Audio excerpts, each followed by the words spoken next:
There's only two really rock and roll disc jockeys in Memphis at that time. The other guys were playing top 40, and they were just giving time and temperature. I was on in the afternoon doing my shtick, and Dewey Phillips was on at night. So we had Memphis locked up. I had the afternoon, he had the nighttime. So we had it locked up, and so Elvis would come up and see me in the afternoon, and at nighttime he'd go see Dewey Phillips.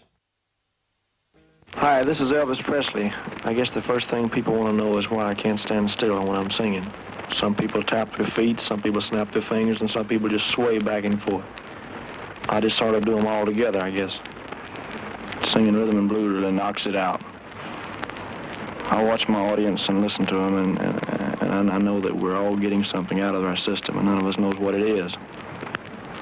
The important thing is that we're getting rid of it and nobody's getting hurt.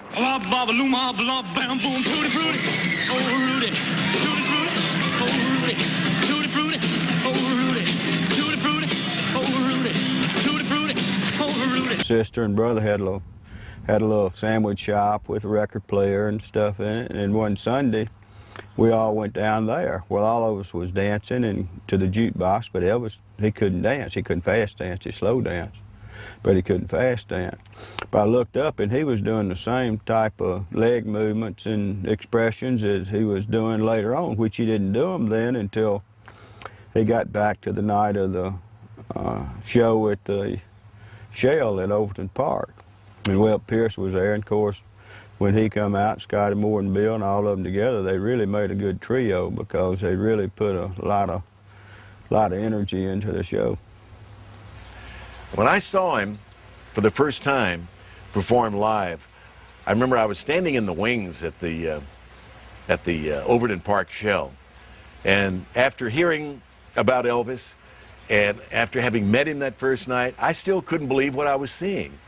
I mean, I've never heard before or since the kind of screaming pandemonium, if you will, that was created by Elvis Aaron Presley that night.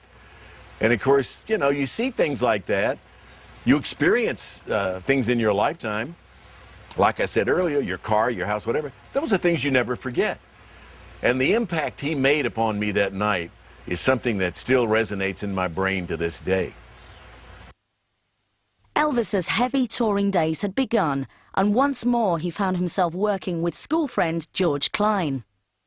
I'd been hired by an advertising agency to go to this a brand new shopping center was opening in Memphis. It was the first big shopping center in Memphis, and they were going to have entertainment. But during the day, I was playing over the sound system music. I was playing like a live DJ thing, and I was telling about that night we were going to have Elvis Presley there, and we had a flatbed truck as the stage. And it was just Elvis and Scotty and Bill. And when Elvis showed up and he saw me, his eyes got that big because I was a friend, you know, and he knew that I knew what he was about. He'd been making some small appearances outside of Memphis, but I hadn't had a chance to catch him. So this was my first time to work with Elvis on stage and see him in person. And I was watching him in the crowd. I was so proud of him. You know, here's my buddy, man, and he's on stage and he's got a record out. Man, I was beside myself. And I introduced him, and the crowd went nuts. And I knew, wow, you know, Elvis has really got something. With That's All Right Mama in the local charts and word of mouth spreading, in September, Elvis, Scotty, Bill and Sam Phillips returned to the studio for a 2-day session. The result was Good Rockin' Tonight, backed with I Don't Care If the Sun Don't Shine. I think the Good Rockin' Tonight and I Don't Care If the Sun Don't Shine single, I think again that's that balance. It's Good Rockin' Tonight's that hard, bluesy, sort of electric side, if you like, the sort of black side, and I Don't Care If the Sun Don't Shine is a very white sort of country and western. So again, I think it's that balance. You know, I think Elvis did 5 singles on the Sun, and I think all of them had that sort of, you know, black-white divide to them. And then, you know, the music itself was that fusion, which I think is what makes them so fascinating. But I think it was, you know, quite canny marketing to do it, because that way you would, you know, DJs would, country DJs would happily play, you know, I Don't Care If the Sun Don't Shine, and those who were looking who were used to sort of the black audience would play Good Rockin' Tonight. Although at the time it was Elvis who was receiving much of the attention, the close-knit unit he formed with Scotty Moore and Bill Black was crucial to both their live and studio success. I think Elvis is really lucky with these musical partners that son him in. You know, he played a pretty mean rhythm guitar. Scotty Moore played a great electric guitar, and Bill Black played a great, you know, double bass. So you've got those three great musicians. You've got Sam Phillips, who had a really good ear for this stuff in the production booth in the studio, and yeah, they just made some magic music. I mean, you listen to Scotty Moore's little fills there. You know, he's playing beautifully.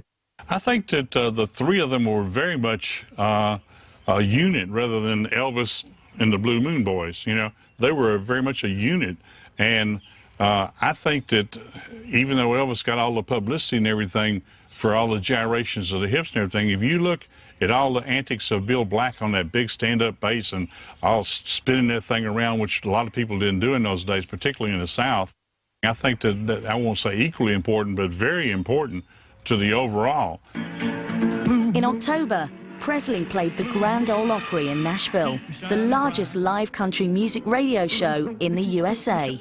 Yet the performance wasn't well received, and although Elvis was being sold as a country star, his music was too radical for many traditionalists.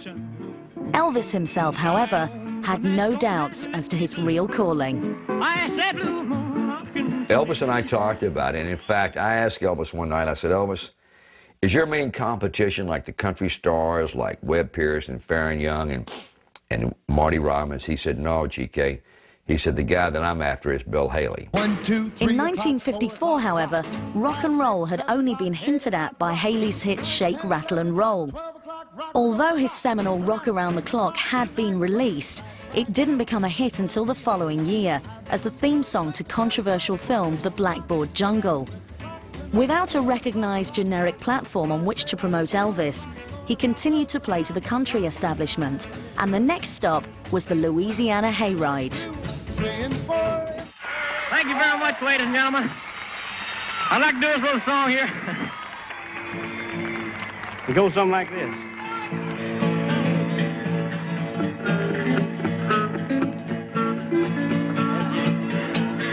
Well, that's all right, Mama. That's all right with you. The Louisiana Hayride was very much a smaller version of the Grand Ole Opry, and what you had in those days was a lot of people who could not make it to the Grand Ole Opry as members. They were brought into the Louisiana Hayride and made their names there, and then some of them eventually ended up with the Opry. To be invited to appear on the Louisiana Hayride right after his first record came out was almost unheard of.